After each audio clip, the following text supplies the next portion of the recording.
Caddis Maximus here, this time with a review of the Duralast, the AutoZone Duralast extension handle 3/8 quick release ratchet. This is a 72 tooth and guaranteed for life, and you'll probably need it. This is actually a disappointment. It retails for like 20 bucks. I actually found this at a pawn shop. I actually rarely go into pawn shops because they're really expensive, but stopped by one. They had this for 8 bucks, so I decided to pick it up, and I kind of understand how it ended up there. This is not a good example of a Duralast tool. It really has a loose fit and not a very good build quality. And I do have something to compare it to, which is this GM Power Torque extension handle ratchet. They seem to be relatively common. I know I do a lot of Harbor Freight reviews, and Harbor Freight has one, but I think it's one of those double-ended style. And I really do not like double-ended ratchets. The whole thing sticking out really is a disappointment. So anyway, the variety of issues is and it seems to be working okay now, but if every once in a while the quick release button will actually get stuck in the down position, and I don't believe I've ever experienced that before. It has a knurled collar, knurled collar and a knurled handle, but the knurling just came out horrible. I mean, it's absolutely horrible. That it's hardly pressed in. It was inappropriately offset. This happens when the knurling tool is way out of alignment and off center. It's a little bit better on the ring, but it's barely there. It's almost a cosmetic type of knurling rather than actual grip. Let's put this Power Torque next to it, and you can see just the obvious difference how that looks like a really aggressive pattern, where this is like a crosshatch on the metal. Chrome plating just isn't particularly nice. You can see good chrome plating is just totally smooth like a mirror. This is very thin. You can still see some of the metal grain, so it's just overall kind of a real disappointment, especially considering some of the other issues. Now this is a little bit rough, but I've had issues like that where you kind of, it just isn't real. Sometimes it works there, it kind of got jammed up, and it just isn't real definitive. Sometimes when you do it, it just wants to not lock in every position.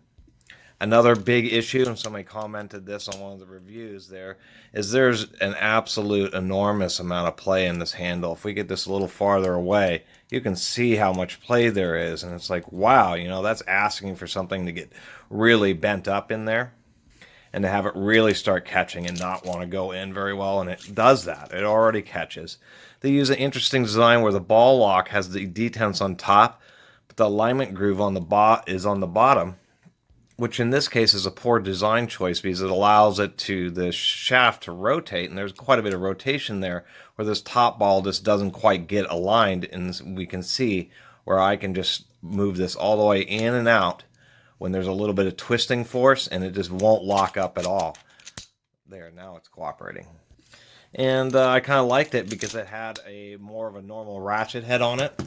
The thing I don't like about this GM Power Torque here is when we're using, or when I'm using it, it has this odd kind of, the handle flips to do the reverse action.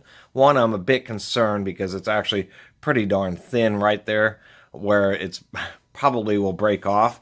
And the issue with the extension handle ratchets is when you're using them extended, it's like having a cheater bar on a 3/8 ratchet, and so I've always been concerned about that. The other issue is when you're using this, if you're in any kind of a tight spot, you'll hit something, and then the ratchet will reverse on you, and we'll just do that again. You're just ratcheting, and then the thing reverses. It can be profoundly annoying. However, at least so you can have an idea of what a good fit is, it has a really nice design. The knurling, everything's just really good. This thing always locks up every time. You can kind of get the slip if you really go fast, but that's because the groove and the bearing detents or recesses are combined in the same slot. If we open this all the way up, we can see that it has a lot less play, like a fraction of the Duralast. And another example is if we do put twisting force on it, we can get it to kind of go past, but it really takes a lot of force. If we look at the amount of play of it rotating is quite a bit less. So this is kind of like how I judge these things. You know, a good one, it'll just want to lock in any position, nice and easy, just like that. So the Duralast is a non-recommended tool.